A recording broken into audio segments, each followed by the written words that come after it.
Cut చేయండి, cut చేసాక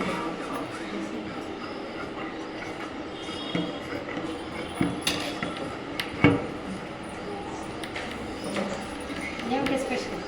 ఏం లేదు మేడం, టెంపుల్కి వెళ్ళొచ్చు. చెప్పు.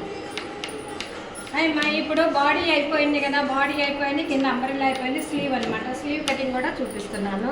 ఇలాగ క్లాత్ దీన్ని ఒక ఫోల్డింగ్, నెక్స్ట్ దీన్ని మళ్ళీ ఇంకో ఫోల్డింగ్ చేయాలన్నమాట.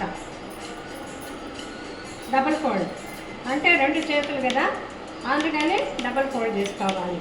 ఇలా ఫోల్డ్ చేసిన తర్వాత మనకి స్లీవ్ 3/4 స్లీవ్ అనమాట. 3/4 స్లీవ్ వచ్చేసి 16 ఇంచెస్ ప్లస్ 1 ఇంచ్ కిందది ఫోల్డింగ్ కోసం అన్నమాట. ఇది పైన కుట్ల కోసం. ఈ ఫోల్డింగ్ని ఒక గీత గీసేసుకోండి, ఇలాగా గీత గీసేసుకోండి. గీసిన తర్వాత దీనికి స్లీవ్ లూజ్ వచ్చి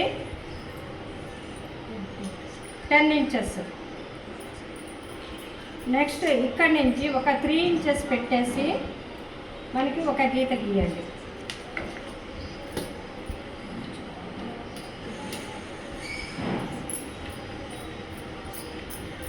అలాగా ఒక గీత గీయండి. గీసిన తర్వాత ఇది ఈ ఆర్మ్స్ డౌన్ లూజ్ అనమాట. 14 ఇంచెస్ అంటే 7 అనమాట. ఇక్కడి నుంచి ఇక్కడికి స్కేల్తో ఒక లైన్ కొట్టేసుకోండి.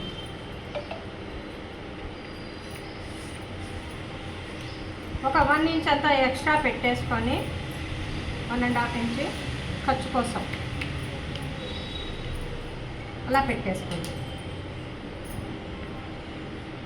ఇక్కడ 1 ఇంచ్ అంతా ప్లెయిన్గా రానించి దీన్ని షేప్ తీయాలి. మళ్ళీ కిందకి ఒక 1/2 ఇంచ్ అంత షేప్ తీసుకోండి, ఎందుకంటే ఇది ఫ్రంట్కి రావాలన్నమాట, ముడతలు లేకుండా రావాలి కదా, అందుకని. ఇవి వచ్చేసి 8 ఇంచెస్ అంటే 16 ఇంచెస్ ఆర్మ్స్ వచ్చేసింది కదా మనకి. 16 ఇంచెస్ సరిపోయింది కదా. అర్థమైందా మీకు? ఏమన్నా డౌట్ ఉందా? డౌట్ ఉంటే క్లియర్ చేసుకోండి. 3 ఇంచెస్ పెట్టుకోవాలి. 3 ఇంచెస్ మన క్రాస్ కోసం అనమాట, స్లీవ్ క్రాస్ కోసము 3 ఇంచెస్ పెట్టుకోవాలి. అంటే ఇంతకేనా?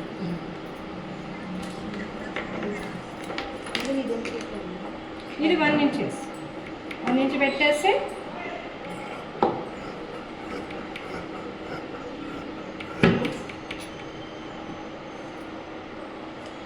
ఇలాగా ఇట్లా మార్క్ పెట్టుకుంటే మనకి కరెక్ట్గా ఆ మార్క్ ఈ మార్క్ సెట్ అయిపోతుంది.